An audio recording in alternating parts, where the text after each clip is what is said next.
What is going on, everyone? It's your guy Cole Jackson back here on Road Graders, and today we are going to be continuing this train, getting ready for the Houston Texans this weekend, taking a look at that tape against the Cleveland Browns, what went well, what didn't go well, and more importantly, what is exploitable for Lamar Jackson and the Baltimore Ravens. Today we're going to take a look at the offense.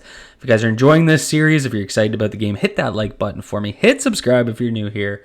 And as always, drop a comment down below because I want to hear from you guys, engage from you guys, the community. So today we're going to take a look at some of the opportunities, and I mean, there weren't a whole lot of them. The Cleveland Browns offense really came back down to earth in this game. Thought the Houston Texans played really well, but still some key things that I think we can take away from this game and really help us get ready. So I really want to start almost these first few plays as kind of a salute of respect, I'll call it, to what I think is one of the key strengths of this defense, and that is going to be their front seven. I'm actually going to do a special episode on their pass rush, so if you're wondering why I'm not talking about it, it's because I'm doing its own episode. It really deserves it. They have some interesting pass rushers, and I really want to kind of dive deep into them. So don't think I'm ignoring those guys. We will get to that, but I really kind of want to take a look at kind of their linebackers and also guys like Desmond King and Jalen Petrie and the way they play in the down in the box. So that's what we're going to take a look at here. The Browns couldn't run the ball. Houston's got a really good run defense. They have all year. They try to use these screens. You're going to see Kareem Hunt go out here on a screen. They set it up pretty well, but it's a guy like Jalen Petrie coming downhill here. And playing that physically. You see him kind of come down, and he's already there, to disrupt this play.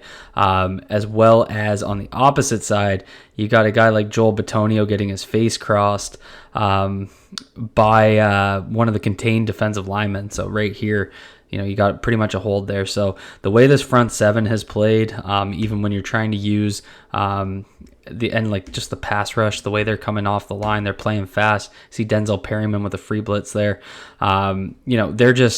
These guys play really tough, really big football inside.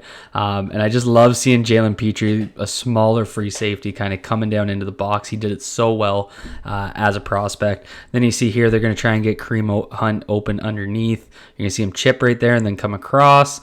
And then this hit, just Desmond King kind of coming down and making a play on that.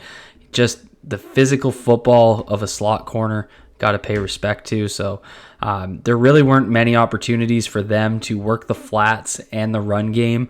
And that really stood out to me because it's going to take away some of those check down opportunities. I think the Houston Texans play them really well. It plays into the strength of their defense, and it's because they have some of these guys who are DBs that'll come down and hit with the best of them. So, I really wanted to make sure that we paid kind of our respect to those guys because you know how Baltimore football is. We play physical, we play fast, and so does this defense. D'Amico Ryans has these guys playing the right way. So a lot of respect there. Here we're going to take a look at a run play. I didn't pull a whole bunch of these because they basically shut down Cleveland all day. We could have been here all day just talking about the run D, but you're going to see they're going to run a little power here. You're going to pull their right guard left side of your screen, and as they come down, just fitting this run. Christian Harris, really like how he played the leverage here. He knows that he's got an inside backer here, so he's going to play that outside leverage, play that outside shoulder of the pulling guard, get in there, good position, and he's able to kind of peel off him and allow Cashman to come over here and fit that run. So just really like the way his quickness to get there, fills that gap, and forces Ford to cut. You saw it right there. Right here, he plants that foot, and he's coming inside, which is playing into his inside linebacker running mate, and Cashman gets in there and lays a good hit. So that's some of the things that I think this defense does really, really well. I didn't include a ton of it, but I also really like the way Derek Stingley plays. He's obviously super solid. So, I mean, this defense balled out in this game, but question is, where are they exploitable? Where are some areas that they could attack? And I think you're going to get some key learnings here because basically the only way the Cleveland Browns moved the football was through the middle of the field, and it's the way the Texans played it that we're going to take a look at because I think this is an area that Baltimore can exploit. So let's take a look at some of these plays. You're going to get David Njoku here.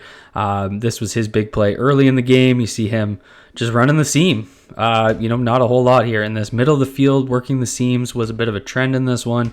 You're going to get the safety who's kind of back there in a cover one man situation where the safety's working this side of the field. They got Amari Cooper over there, and basically just Njoku runs by his man. Work this back here, right here. So as he works by, he just gets a little physical and just works that seam. So, this is going to be a bit of a trend where we're going to see them work the middle of the field, work those tight ends. So you're going to see right here, this is kind of the secret sauce that I thought Cleveland really showed me. The depth that their safeties are getting in this game, it was insane. So you got a full 10 yards between the linebackers and the safety. It opens this kind of no man's land over top of the linebackers' heads. And this is the area that they work. There's Hunter Bryan going to kind of cut in, a little in-breaking route, and then, catch and run. This one goes for a massive gain. So it's really this area is where I think Baltimore, like this just popped out to me. The safeties are playing very deep. They're very backed up. And, these linebackers, I wouldn't say they're bad coverage backers. I think that they just created so much space, and you kind of see Perriman breaks on the ball really well here. You see him right here. You're going to see as he takes that inward step, he's going to get his hands up right there. And, he made the right read. It's just there's too much depth. If the safety's up a little bit closer, it's going to close that window, potentially change the trajectory of the ball or the timing. And then obviously catch and run opportunity with that, cover one safety back. So we're going to see it again here. Look at those. You kind of see it right away. Like, that's good almost 15 yards from the safeties. Like, they're just backpedaling. Watch their backpedal right off the snap. So much depth. And then, you got this massive gap between the second line of your defense and the back safeties for Cooper to kind of just run a curl here, create that kind of middle of the field opportunity for an easy pass. And then right here, they're going to do it again, almost the exact same play. And you kind of see, we got again, a good 10 yards of that space, and then deep curl, easy work. We've seen Baltimore do this a number of times. The area that this benefits the most is a guy like Rashad Bateman. His best plays have been in that 10 to 15 yard range where he's kind of just running those out or those in breaking routes, crossing routes, curl routes. Granted, he got to catch the football, no doubt there. But that's kind of where he's been at his best, especially on catch and run opportunities. So this could be an opportunity for him to really make a mark on this game. See it again here. We could do this all day. In breaking route. This one's going to just kind of get a wide receiver up against these backers.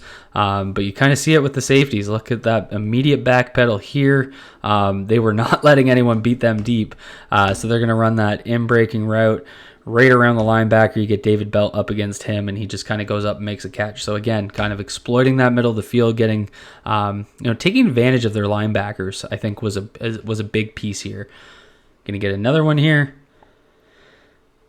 Right here on the top of your screen. Njoku's going to chip here on the tight end, and then he's just going to run another in-breaking route.